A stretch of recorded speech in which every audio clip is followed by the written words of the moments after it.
സത്യം പറഞ്ഞാൽ ഞാൻ എന്തുമാത്രം സ്നേഹിച്ച കുട്ടിയായിരുന്നറിയോ. കാരണം നമുക്ക് ആദ്യമായിട്ട് നമ്മളെ അമ്മയെന്ന് വിളിച്ചൊരു കുട്ടിയായിരുന്നു അവൻ. അപ്പം ഞാൻ ഒരുപാട് ഞാൻ എപ്പോഴും ഓർക്കുമായിരുന്നു. 2016 ലാസ്റ്റാണ് സൂചേട്ടൻ എനിക്ക്. ഞാൻ അന്നൊക്കെ പാടുമായിരുന്നു. ഞാനൊരു പാട്ട് പാടിക്കോട്ടെ, എനിക്കിങ്ങനെ തോന്നുന്നു. അന്ന് കിച്ചുവിനെ പറ്റി ഞാൻ അന്ന് അന്ന് അന്ന് പാടുന്ന പാട്ടായിരുന്നു. കിച്ചുവിനെ പറ്റി ഓർക്കുമ്പോൾ സത്യമായിട്ട് എനിക്ക് സ്നേഹമില്ലെന്ന് പറയുന്നവരോടാ പറയുന്നത്. അന്ന് ഞാൻ ഓർക്കുന്ന പാട്ടായിരുന്നു. സൗണ്ടൊന്നും ശരിയാകത്തില്ല, ഞാൻ പാടാം. കാർത്തിക രാത്രിയിലെൻ കൈക്കുമ്പിളിൽ വീണമുത്തേ, കൈ വളർന്നും മെയ് വളർന്നും കൺമണിയാ തീർന്നതല്ലേ നിൻ ചിരിയും നിൻമൊഴിയും പുലരി നിലാവാൻ പൂർണ്ണതല്ലേ. അങ്ങനെ ഞാൻ നോക്കിയാണ് ആ കൊച്ചിനെ. ആ കൊച്ചാണിപ്പം വലുതായി കഴിഞ്ഞപ്പം, ക്യാൻസർ ആയി കഴിഞ്ഞപ്പോൾ, അല്ലെങ്കിൽ ഒന്നും വേണ്ട, എന്നെ ഒന്ന് വിളിക്കണമെന്ന് ഞാൻ ആഗ്രഹിച്ചു. അമ്മേ, അല്ലെങ്കിൽ സ്നേഹത്തോടെ അവനൊന്ന് വന്ന് കണ്ടിരുന്നെങ്കിൽ ഞാൻ ഇത്രയും ഇത് പറയത്തില്ലായിരുന്നു. ഞാൻ ഒത്തിരി അനുഭവിച്ചുകൊണ്ടാണ് ഞാൻ ഇത്രയും പറഞ്ഞത് അവനെ പറ്റി. ഞാനല്ലേ പറയത്തില്ലായിരുന്നു, ഒന്നും പറയത്തില്ലായിരുന്നു. ഞാൻ എല്ലാം മനസ്സിലൊതുക്കി. ഇപ്പോൾ ചിത്ര പറഞ്ഞു എന്നെപ്പറ്റി എന്തൊക്കെ പറഞ്ഞിട്ട് ഞാൻ എല്ലാം ക്ഷമിച്ചും സഹിച്ചും ഞാൻ ജീവിച്ചിരുന്നു. പക്ഷെ മാക്സിമം നമ്മൾ മനുഷ്യരാണ്, നെല്ലിപ്പലക കണ്ടെന്ന് പറയത്തില്ല, മാക്സിമം ഞാൻ അത്രയും സ്നേഹിച്ചൊരു എൻ്റെ ഋതപ്പനെ പോലും ഞാൻ ഇത്രയും സ്നേഹിച്ചിട്ടില്ല. അത് സുധിച്ചേട്ടനറിയാം, എപ്പോഴും പറയാനും സൂചിച്ചേട്ടൻ. അതിന് ഉദാഹരണം ആരും പറയണ്ട. സ്റ്റാർ മാജിക്കിൽ ആദ്യമായിട്ട് ഫാമിലിയെ കാണിച്ചു, ഞങ്ങളെ കാണിച്ചു. ഇദ്ദേഹം എന്താ പറഞ്ഞെന്ന് നിങ്ങളൊന്ന് പരിശോധിച്ചാൽ മനസ്സിലാവും. രണ്ടാനമ്മയെന്ന് പറയുന്നത് ഇവൾക്ക് ഇഷ്ടമല്ല, അവളുടെ സ്വന്തം മോനെ. അങ്ങനെ ആയിരുന്നു. ഇദ്ദേഹം പറഞ്ഞ വാക്കാണ്, ആരും വെച്ച് പറഞ്ഞൊന്നുമല്ല, ഇദ്ദേഹം പറഞ്ഞ വാക്കാണ്. അങ്ങനെയാണ് ഞാൻ കൊണ്ടു നടന്നത്. ഒന്ന് ആലോചിച്ച് നോക്കി.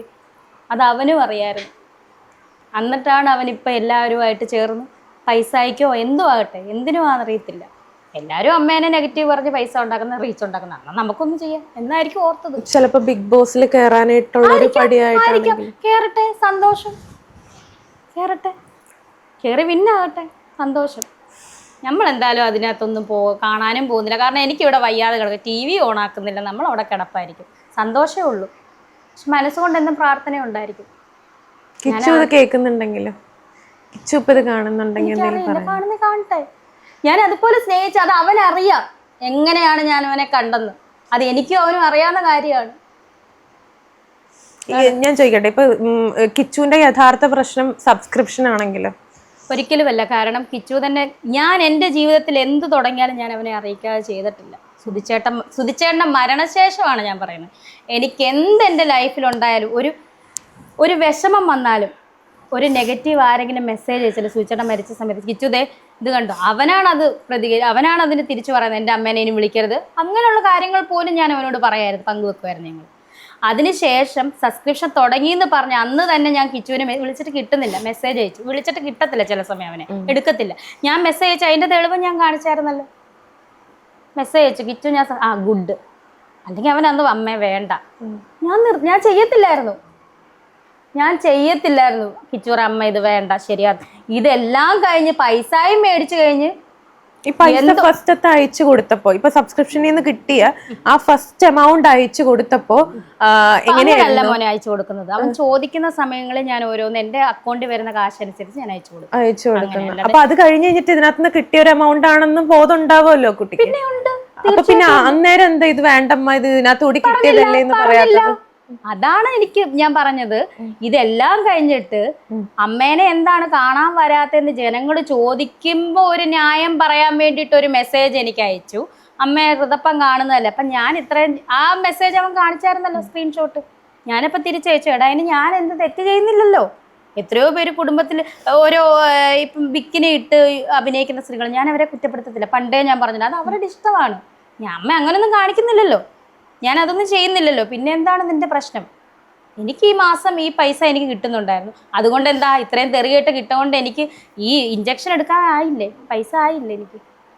എത്രയോ പേര് ഞാനുമായിട്ട് ബന്ധപ്പെട്ട സംഘടന വരെ എനിക്ക് പൈസ തരാമെന്ന് പറഞ്ഞിട്ട് ആരും പിന്നെ എനിക്ക് പിന്നെ അങ്ങനെ ഒരു സംഭവം ഇല്ല. ഇങ്ങോട്ട് വിളിച്ച് പറഞ്ഞതാണ് എന്താണ് കാര്യങ്ങൾ ഞങ്ങൾ നോക്കട്ടെ എന്ന് പറഞ്ഞിട്ട് ഒരു മനുഷ്യൻ വിളിച്ച് തിരക്കിയിട്ടില്ല.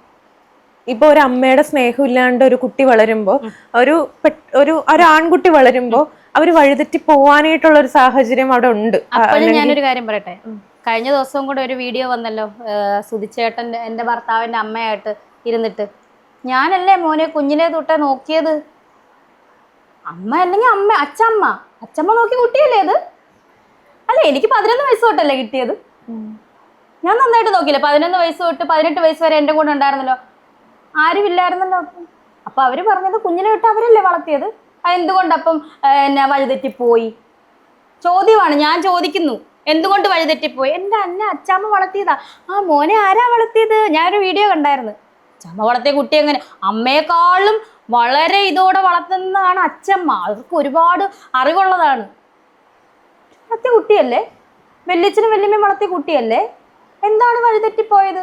11 വയസ്സ് തൊട്ട് 18 വയസ്സ് വരെ എൻ്റെ കൂടെ ഉണ്ടായിരുന്നു. എനിക്ക് എന്തായാലും കിച്ചുമായിട്ട് രാഹുൽ ദാസുമായിട്ട് കുറച്ച് ഏജിന് ഡിഫറൻറ്റേ ഉള്ളൂ. ഞങ്ങൾ ഒരു അമ്മ മകരെന്നുള്ള രീതിയിലാണെങ്കിൽ പോലും ഞാൻ അമ്മയെ എന്താ പറയുക, അത്രയും ഒരു ഏജുള്ള കുട്ടിയെ ഞാൻ സ്വന്തം മോനായിട്ട് സ്വീകരിക്കണമെങ്കിൽ എൻ്റെ മനസ്സാലോചിക്കും.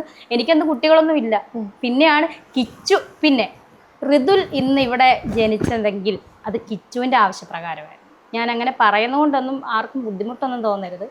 സുധിച്ചേട്ടൻ എൻ്റെ ഭർത്താവിനോട് പറഞ്ഞാൽ നമുക്ക് കിച്ചു മാത്രം മതി, ഞാൻ സമ്മതിച്ചാണ്, വേറെ ആരും വേണ്ട. കാരണം കുഞ്ഞിന് വിഷമം. ആ സമയത്ത് എൻ്റെ വീട് അപ്പുവിൻ്റെ സിനിമയൊക്കെ ഞങ്ങൾ കാണാറുണ്ട്. അപ്പം ഞങ്ങൾക്ക് വിഷമം, ഇവന് വേറെ വിഷമിപ്പിക്കരുതെന്ന് ഓർത്ത്. പക്ഷെ കിച്ചു ഇങ്ങോട്ട് പറഞ്ഞു എനിക്കൊരു അനിയനെ വേണം, അതുകൊണ്ട് മാത്രമാണ് ഋതുൽ ഇന്ന് ഇവിടെ ജനിച്ചേക്കുന്നത്. അപ്പം അവന് വേണ്ടിയിട്ട് എൻ്റെ ജീവിതം മുഴുവൻ ഞാൻ ഒഴിഞ്ഞു വെച്ചതാണ് അമ്മ എന്ന നിലയിൽ. ഒരു വാക്കുകൊണ്ടോ പ്രവൃത്തി കൊണ്ടോ ഞാൻ വേദനിപ്പിച്ചിട്ടില്ല അവനെ. എത്രയോ പേര് സ്വന്തം മക്കളെ കൊന്നു കുഴിച്ചു മൂടുന്നില്ലേ, ഇല്ലേ? കടലിലെറിഞ്ഞ് കൊല്ലുന്നില്ലേ സ്വന്തം മക്കളെ? ഞാനൊരു വാക്കുകൊണ്ടോ നോക്കുകൊണ്ടോ വേദനിപ്പിച്ചിട്ടില്ല. അങ്ങനെ വേദനിപ്പിച്ചെങ്കിൽ ആ കുട്ടി അന്നേ പോകത്തില്ലേ, ഈ വളർത്തിയോരുടെ അടുത്ത് പോകത്തില്ലേ? പിന്നെ എന്തിനാണ് സുധിച്ചേട്ടൻ ഈ എൻ്റെ ഭർത്താവ് തൊട്ടിയിട്ട് സ്റ്റേജിൻ്റെ പുറകിൽ ഒക്കെ ഈ കുഞ്ഞിനെ വളർത്തിയത്, നോക്കിയത്? പല ആർട്ടിസ്റ്റുകളും കുഞ്ഞിനെ നോക്കിയിട്ടുണ്ടെന്ന് അറിഞ്ഞത്. അന്നൊന്നും എനിക്കറിയത്തില്ല ഇവരെ. വളർത്തിയിരുന്നെങ്കിൽ ഇങ്ങനെ ചെയ്യുമായിരുന്നോ? സുധിച്ചേട്ടൻ ഈ വിഷമിച്ച് ഈ മനുഷ്യൻ ഈ പ്രോഗ്രാം ചെയ്യുമ്പോഴത്തേന് സ്റ്റേജിൻ്റെ പുറകിൽ എന്തുകൊണ്ട് കിടത്തി ചോദിക്കുന്നു ഞാൻ. അവർക്ക് വളർത്താൻ മേലായിരുന്നോ പൊന്നുപോലെ വളർത്തിയിരുന്നെങ്കിൽ? അപ്പൊ ഇപ്പോഴാണ് ഇതെല്ലാം ആയത്. ഇതൊക്കെ എന്റെ ന്യായങ്ങളാണ് ഞാൻ ചോദിക്കുന്നത്. ഇത് ചേച്ചിക്ക് ഇപ്പൊ കിട്ടുന്ന ഒരു സോഷ്യൽ മീഡിയ അറ്റൻഷൻ കാരണമാണോ ഇവര് ഇങ്ങനെ ചെയ്യുന്നത്? എനിക്ക് അറിയില്ല, എനിക്ക് മനസ്സിലായി. ഞാൻ പറയട്ടെ, ഇനിയിപ്പോ ഈ ഒരു ഇന്റർവ്യൂ ഇറങ്ങിയ ചിത്രകേരളം വൻ വിവാദമായിരിക്കും. അവൾ ആ കൊച്ചിനെ ഇട്ട് കൊടുത്തു അല്ല. എനിക്ക് ഒരു മനസ്സുണ്ട്, എനിക്കൊരു വ്യക്തിയുണ്ട്, ഞാനൊരു വ്യക്തിയാണ്, എനിക്കൊരു വാക്കുണ്ട്, എനിക്ക് സംസാരിക്കാനുള്ളൊരു ഞാനൊരു വ്യക്തിത്വമാണ്. എനിക്ക് സംസാരിക്കണമെന്നേ. എന്തിനാണ് ഞാൻ മനസ്സിൽ ഇതെല്ലാം മൂടി വെച്ചേക്കുന്നത്? എന്തായാലും എനിക്ക് ക്യാൻസർ വന്നു, എനിക്കിനി ട്രീറ്റ്മെൻറ്റ് ചെയ്യണം, എനിക്ക് സംസാരിക്കണം. ഇതിൻ്റെ ഇടയിൽ ഇനിയും കമൻസ് കാണണം, അതാണ് കാണേണ്ടത്. അവൾ ആ കൊച്ചിനെ ഇട്ട് കൊടുത്ത് അവർക്ക് മാത്രം എല്ലാം പറയാം. എൻ്റെ വീട്ടുകാരെ ഇട്ട് കൊടുത്തില്ലേ, എന്നെ ഇട്ട് തന്നില്ലേ വെറുതെ സോഷ്യൽ മീഡിയയിൽ? അപ്പൊ എനിക്കെന്താ സംസാരിക്കാൻ പാടില്ല എന്നുണ്ടോ? ചേച്ചിയോടുള്ള ആ ഒരു ദേഷ്യം ഋതപ്പനോട് കാണിക്കുന്നുണ്ടോ? അവരെ കോണ്ടാക്ട് ഉണ്ടോ? എനിക്കറിയില്ല. ഇല്ല, ഒരു കോണ്ടാക്റ്റും ഇല്ല. ഫോൺ ഇവിടെ എല്ലാവർക്കും പപ്പായിക്കൊണ്ട് ഫോൺ. ഇന്ന് ഈ നിമിഷം വരെ വിളിച്ചിട്ടില്ലല്ലോ.